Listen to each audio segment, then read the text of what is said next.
আহ, ও নিজের নিয়ে এখনো তেমন কোনো প্ল্যান নেই। এখন আপাতত প্ল্যান হচ্ছে যে দুইটা টি-20 টুর্নামেন্ট আছে আমার সামনে। একটা হচ্ছে এমএলসি, যেটার জন্য এখন যাচ্ছি, এবং এর পরপরই থাকবে হচ্ছে গ্লোবাল টি-20, যেটা কানাডাতে। পরপর এই দুটো টুর্নামেন্ট খেলি, দেখি আমার কি নিজের কি অবস্থা। এরপরে দেশের জন্য তো ইন্টারন্যাশনাল ক্রিকেট যেটা আছে, যে পাকিস্তানের সাথে টেস্ট সিরিজ। সো আপাতত প্ল্যান এতটুকুই, খুব বেশি আসলে প্ল্যান করিনি। নিজের বোঝার দরকার আছে, এবং এখন আসলে ওরকম সময় নেই যে আসলে 3 বছর 4 বছরের প্ল্যান করা। আমার মনে হয় 3 মাস 6 মাসের প্ল্যান করাটাই বেটার, এবং এর পরবর্তী প্ল্যানটা তারপরে। আপাতত এই পাকিস্তান সিরিজ পর্যন্তই প্ল্যান আছে।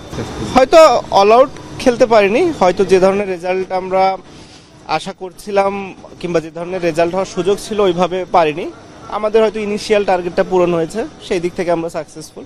বাট আমাদের আসলে যে একটা অবস্থাতে ছিলাম, যে জায়গায় যাওয়ার সুযোগ ছিল, সেই জায়গাটাতে তো অবশ্যই আমরা যেতে পারিনি। সেটা আমাদের জন্য একটু হলেও হতাশাজনক।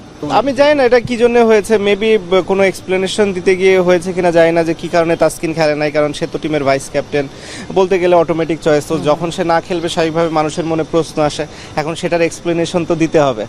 এখন সে কারণে বলেছে কিনা, যেই বলেছে, আমি সেটা তো বলতে পারবো না। আপনি কি জানেন ওই দিনে কি ঘটেছিল? তাসকিন কি রাইট হয়েছিল, বা তাসকিনকে আগের দিন বলা হয়েছিল? না, আসলে যেটা হয়েছিল যে টিমের বাস তো একটা সময়ে ছাড়ে, আর এটা আসলে ক্রিকেটের আমরা যারা প্লেয়ার আছি তাদের একটা রুলসই। নর্মালি বাস কখনোই ওয়েট করে না।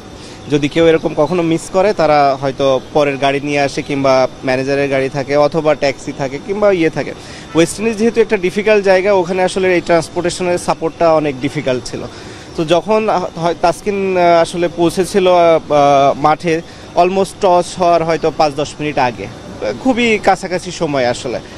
তো স্বাভাবিকভাবে ওই সময়টা ডিফিকাল্ট ছিল টিম ম্যানেজমেন্টের জন্য সিলেক্ট করা ওকে, কোন অবস্থাতে থাকে এরকম সিচুয়েশনে একটা প্লেয়ার, তার জন্য একটু ডিফিকাল্ট। স্বাভাবিকভাবে তাসকিনের পরে অ্যাপোলোজাইজ করেছে পুরো টিমের কাছে। টিমের সবাইও এটা খুবই স্বাভাবিকভাবেই নিয়েছে। মানুষের ক্ষেত্রে ভুল হতেই পারে, আনইনটেনশনাল ভুল সবারই হয়ে থাকে।